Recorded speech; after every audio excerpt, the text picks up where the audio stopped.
आज मी इथे उभी आहे महायुतीचा उमेदवार म्हणून.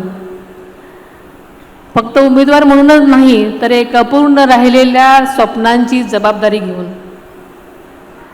दादा गेले पण त्यांची स्वप्न अजून जिवंत आहेत आणि ती स्वप्न पूर्ण करण्यासाठी मी आज रणांगणामध्ये उतरलेली आहे.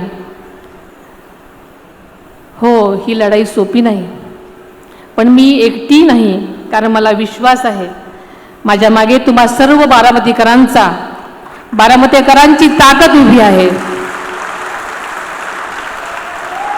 ही माती माझी आहे, तुम्ही माणसं माझी आहात आणि तुमचा विकास हाच दादांप्रमाणे माझाही ध्यास आहे. आज मी तुमच्याकडे केवळ मत मागायला इथे उभी राहिलेली नाही, मी तुमच्याकडं नातं टिकवायला आलेले आहे. माझ्यावर विश्वास ठेवा, मी तुमचा विश्वास कधीच कमी होऊ देणार नाही. खरं सांगायचं तर माझं दुःख मोठं आहे.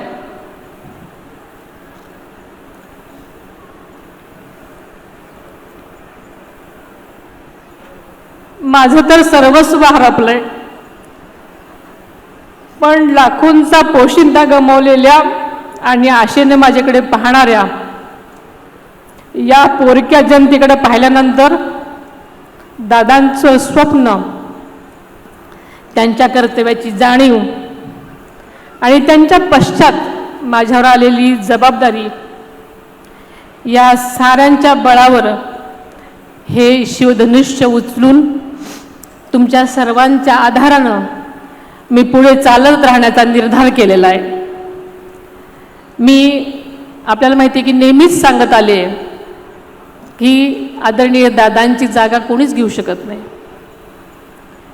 पण त्यांच्या विचारांचा, त्यांच्या विकासाचा आणि त्यांच्या कार्याचा वारसा पुढे नेण्यासाठी मी पूर्णपणे ताकदीने प्रयत्न करीन.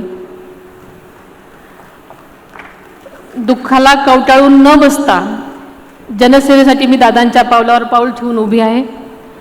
माझ्यासोबत कुणी असो वा कुणी नसो, जोपर्यंत तुम्ही बारामतीकर जनता माझ्या पाठीशी आहात तोपर्यंत मी थांबणार नाही, मी खचणार नाही, मागे हटणार नाही.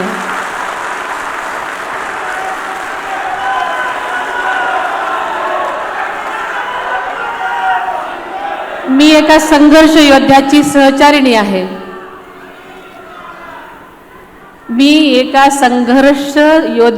सहचारिणी आहे.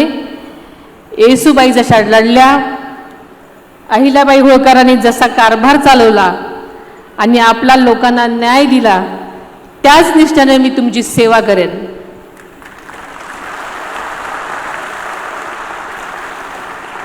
शिवशाहू फुले आंबेडकरांची विचारधारा ही महाराष्ट्राची ओळख आहे. राष्ट्रवादी काँग्रेस पक्षाची सुद्धा तीच मूलभूत दिशा राहिली आहे आणि यापुढेही ती तशीच राहील याची मी आपल्या सर्वांना खात्री देते.